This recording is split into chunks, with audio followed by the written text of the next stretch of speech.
Gracias por seguirnos en El Mundo desde el Sur. Mucha información el día de hoy con lo que ha comentado el presidente de los Estados Unidos, Donald Trump. Había declarado una emergencia económica nacional, anuncia nuevos aranceles de al menos 10% para todos los países, con tasas aún más altas para 60 países que considera los más infractores. Habló Trump de la imposición de aranceles recíprocos contra otra decena de países, entre ellos las principales economías del planeta, las que acusó de prácticamente de vicios comerciales injustos contra su país. Que precisamente da a entender toda esta declaración de intenciones de Donald Trump en el escenario comercial. Vamos a estar hablando de este tema, recordándoles a través de nuestras redes sociales a lo largo del día. Hemos sondeado la opinión de nuestros usuarios a propósito del tema. Vamos inmediatamente a colocar nuestra pregunta del día. Algunos de ustedes ya han participado. Sin embargo, acá tiene el código QR para que todavía pueda hacerlo. Presidente Trump declara la guerra comercial a países de todo el mundo. ¿Qué consecuencias cree usted traerá estos gravámenes al comercio global? ¿Creará una espiral arancelario en todo el mundo? ¿Es un tiro al pie a la economía de los Estados Unidos? ¿Beneficiará al gran capital? Y todos pierden en la guerra arancelaria, pero también da paso a nuevas alianzas comerciales. Son las opciones. Si no ha participado, puede hacerlo. Más adelante revisamos y asociamos todas las respuestas a propósito del tema. Vamos de inmediato al análisis de la primera arista que queremos enfocar en nuestro programa. Nos acompaña Matías Casiagüe, cientista político, docente universitario, analista del Centro Latinoamericano de Análisis Estratégico, editor de la agencia Nodal, Noticias de América Latina, columnista en El Destape, nos acompaña desde Argentina. Muchísimas gracias por tu tiempo. Bienvenido, Matías. Por favor, el placer es mío estar acompañándolos. Bueno, vamos a ver rápidamente lo que ha ocurrido el día de hoy y el presidente de Estados Unidos, Donald Trump, que ha decidido recientemente imponer aranceles en al menos 10% a varios países, porcentajes superiores a países socios, declarándose una guerra comercial en el mundo con impuestos a la importación más altos en un siglo. Todo esto bajo el pretexto de industrializar a su país. Esto decía. En unos momentos voy a firmar unas órdenes ejecutivas para implementar aranceles recíprocos con los países del mundo. Eso quiere decir que si nos los hacen a nosotros, nosotros se lo hacemos a ellos. No puede ser más sencillo que eso. Ahí teníamos entonces al presidente estadounidense, Matías. Día de la liberación para la economía estadounidense. ¿Cuál es la fotografía? ¿Hacia dónde va los Estados Unidos con todas estas imposiciones y esta guerra arancelaria?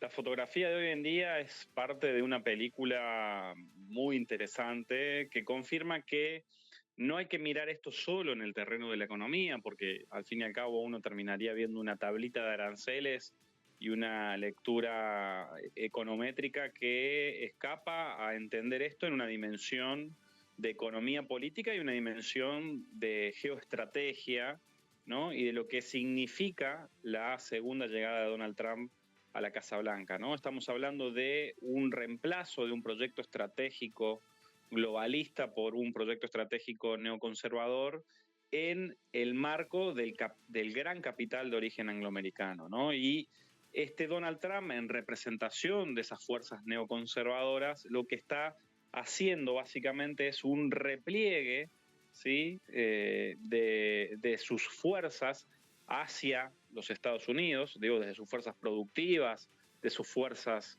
estratégicas hacia los Estados Unidos, en un acuerdo tácito con China y en algún punto hasta con Rusia de reparto del mundo, ¿no?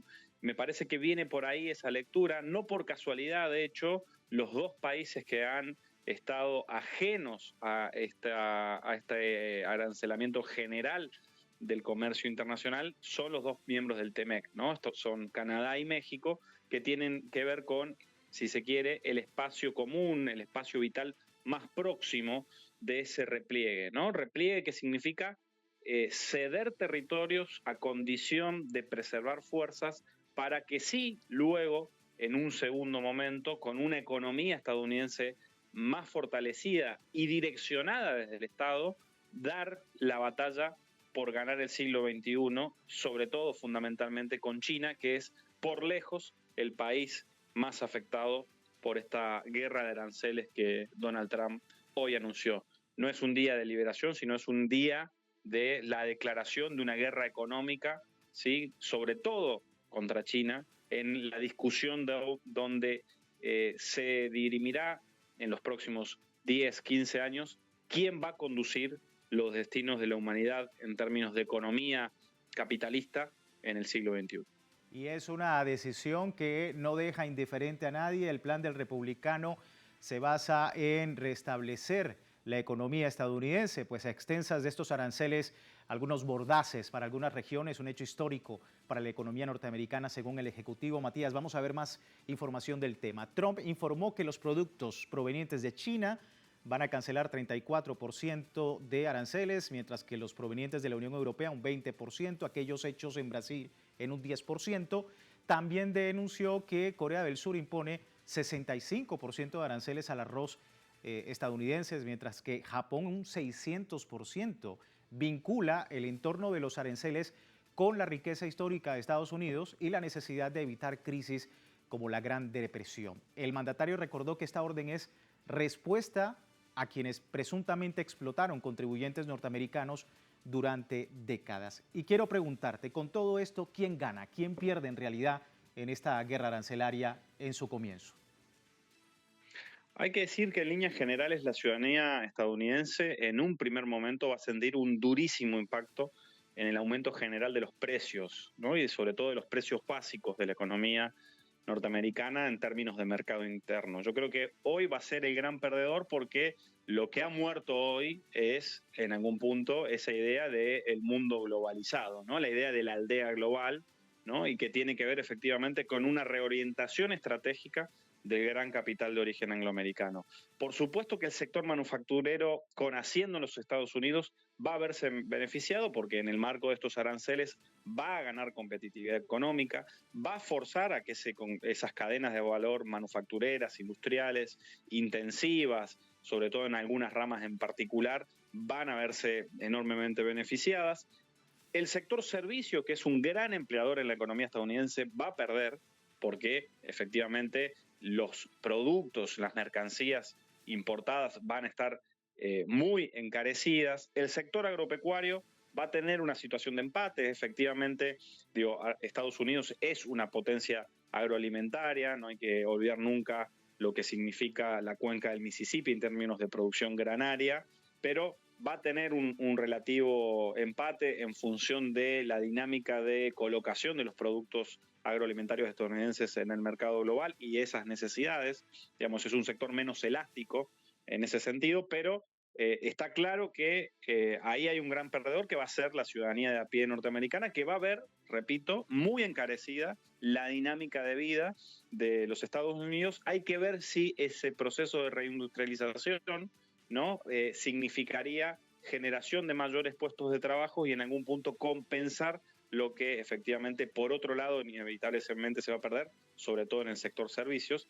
Y bueno, por supuesto, otro capítulo es el mundo, ¿no? El gran atacado por la medida es China.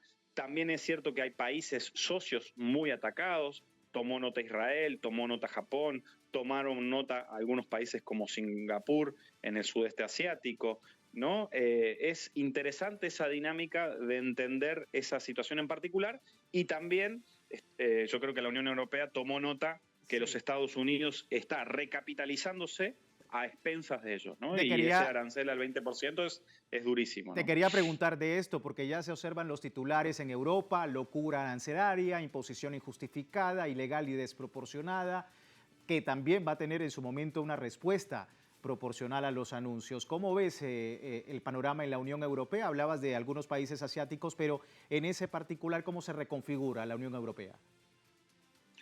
La Unión Europea está en un gran atolladero desde la guerra en Ucrania, ¿sí? Desde la guerra en el territorio del Donbass en el 2022.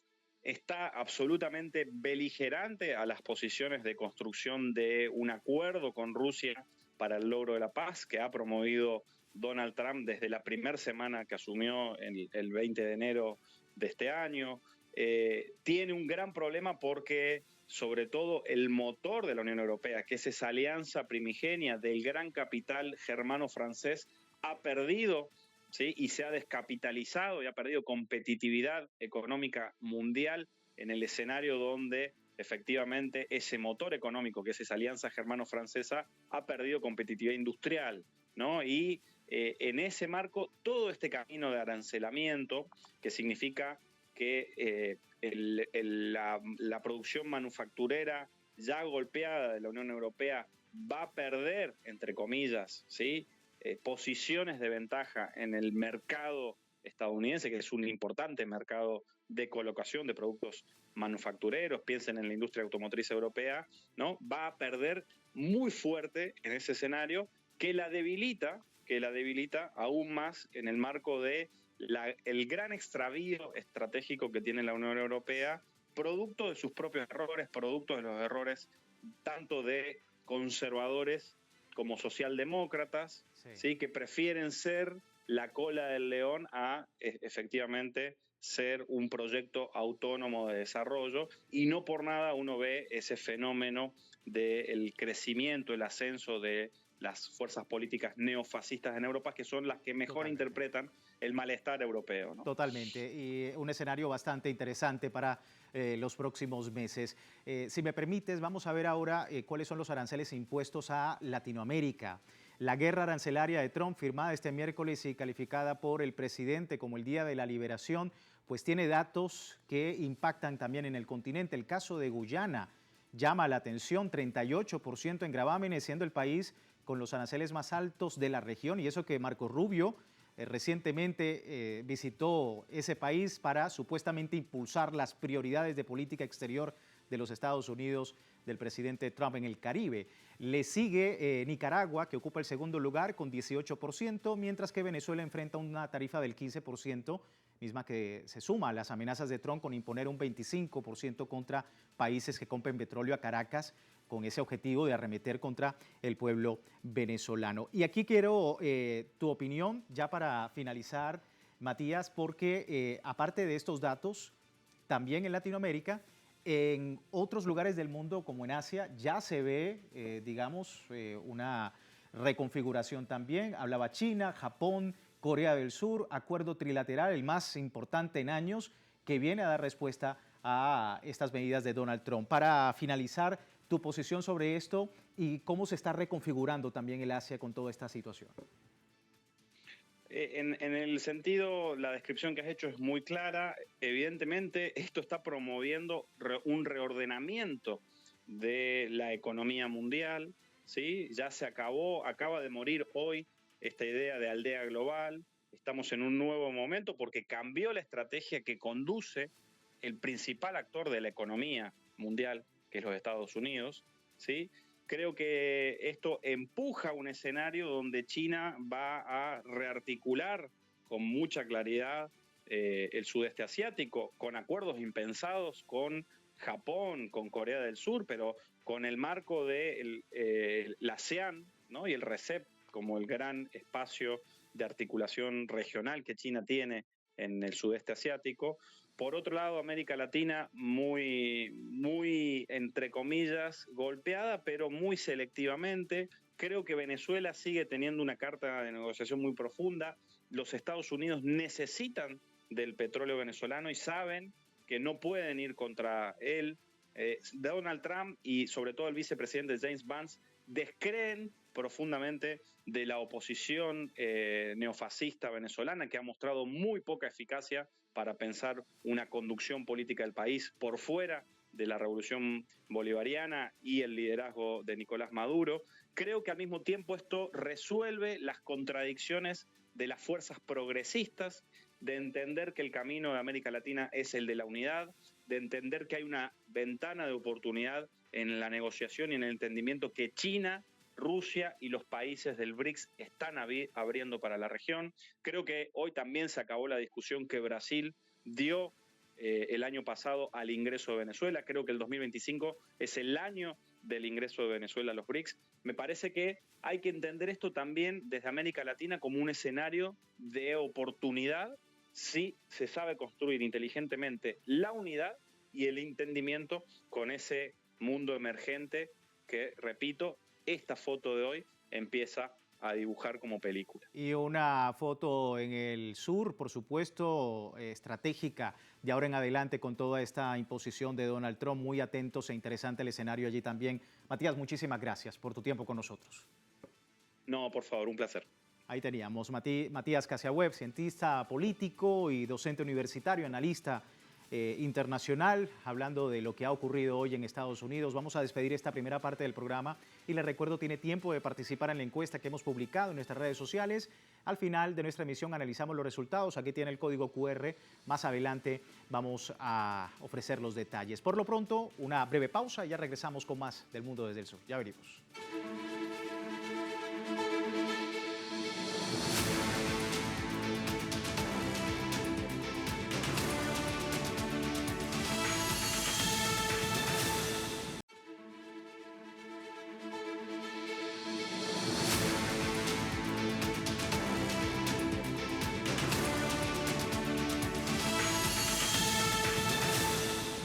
Gracias por seguirnos en El Mundo desde el Sur. Hoy hablando de los Estados Unidos, la noticia ha sido precisamente los aranceles a todo el mundo que ha impuesto la administración de Donald Trump, pero también ha sido noticia otro evento importante que tiene que ver con Wisconsin y pues lo que ha ocurrido allí desde el punto de vista electoral. Y es que se ha sufrido un duro revés para Trump y para Elon Musk. Allí en ese lugar, votantes de Wisconsin asestaron un duro golpe a Trump al elegir a una jueza respaldada por los demócratas para la Corte Suprema del Estado, a pesar de que Elon Musk se implicó personalmente en esta contienda, invirtió millones para impulsar a su rival. Los republicanos pudieron celebrar su victoria en un par de elecciones parciales en la Florida para la Cámara de Representantes, pero la elección de la jueza Susan Crawford para la Corte Suprema de Wisconsin se considera la primera prueba electoral real de este segundo mandato de Donald Trump, porque tiene implicaciones más amplias, significativas a nivel nacional. Es vista como una prueba más representativa del apoyo político y de la influencia de Trump en su segundo mandato. Bueno, seguimos hablando precisamente de lo que ha ocurrido el día de hoy en este contexto de cuál fue el costo de la campaña de Wisconsin. Vamos a ver datos precisamente del tema. La contienda rompió récord de gastos, especialmente en publicidad y en los esfuerzos para aumentar la participación, en gran parte impulsados por Musk. El domingo el magnate entregó cheques de $1 millón a 2 votantes durante un meeting en apoyo a Skimmel, una iniciativa que los demócratas consideran ilegal. Según el Centro Brennan de la Universidad de Nueva York, Skimmel y sus partidarios gastaron más de $53,3 millones, incluidos 12,2 millones del Comité de Acción Política de Musk, mientras en la campaña de Crawford y quienes la apoyan desembolsaron unos $45,1 millones. Estos niveles de gasto convirtieron la contienda de Wisconsin en la más cara de la historia judicial de los Estados Unidos, según el centro. Votantes de Wisconsin que han elegido esta jueza respaldada por los demócratas a la Corte Suprema de Estado, después, como decíamos, de una elección judicial, la más cara en la historia de los Estados Unidos. Sandra Crawford, recordamos, derrotó a su rival conservador Brad Skimmel, lo que mantiene intacta de alguna manera la mayoría liberal de 4-3 en el tribunal más alto de ese estado del oeste del país. Elon Musk, por supuesto, el multimillonario y asesor del presidente Donald Trump, fue un prominente recaudador de fondos de esa campaña y objeto de publicidad negativa, como decíamos, lanzada contra la jueza Crawford. Más de $100 millones invertidos por los candidatos y sus aliados, incluyendo $20 millones del magnate Elon Musk, que en otras cosas se espera que en las próximas semanas, si ha habido un fuerte rumor de que pudiese dejar el gobierno de Donald Trump. Así se ha comentado a través de los portales de noticias y las implicaciones de largo alcance que esto genera, sobre todo afectando, digamos, el equilibrio de poder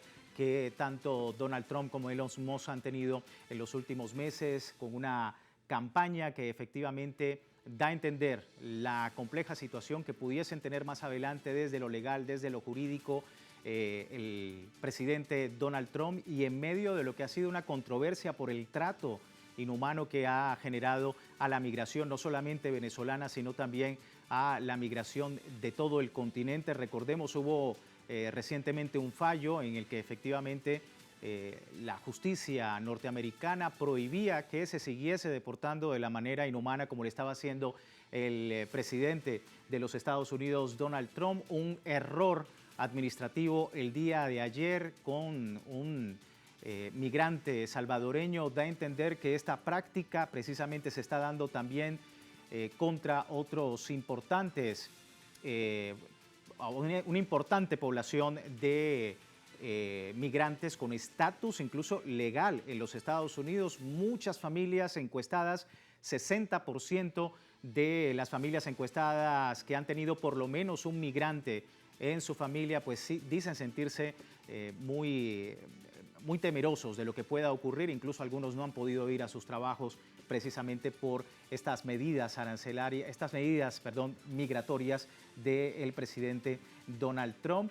Y en ese contexto es que se ha dado dentro de lo judicial, pues toda esta información que se genera hoy sobre Susan Crawford resultó elegida pese al millonario apoyo de Elon Musk al candidato rival Brad Schimmel, y que pone de manifiesto, por supuesto, un interesante escenario en torno a este tema. La jueza estadounidense Sandra Crawford, respaldada por los demócratas, vence este martes la elección por un puesto en la Corte Suprema del estado de Wisconsin. Muy atentos a ese escenario, pero bueno, antes de terminar con nuestro programa, revisamos los resultados de la encuesta que hemos publicado desde temprano, y la primera arista que daba a entender lo que ha sucedido en torno a esa rueda de prensa, ese anuncio de Donald Trump que declara la guerra comercial a países de todo el mundo. ¿Qué consecuencias cree usted traerá estos gravámenes al comercio global? Pues ahí teníamos las opciones y estos son los resultados. 34% dice creará una espiral arancelario en todo el mundo. 33% tiro al pie a la economía de los Estados Unidos. Solo un 1% de los usuarios dice que va a beneficiar al gran capital y un 13% dice que todos pierden en una guerra arancelaria. 22% también comenta que esto dará paso a nuevas alianzas comerciales, como ya lo veíamos precisamente en el análisis, en las que efectivamente desde Asia, por ejemplo Japón, Corea del Sur y China, pues ya están realizando algunas acciones económicas y comerciales sobre el tema.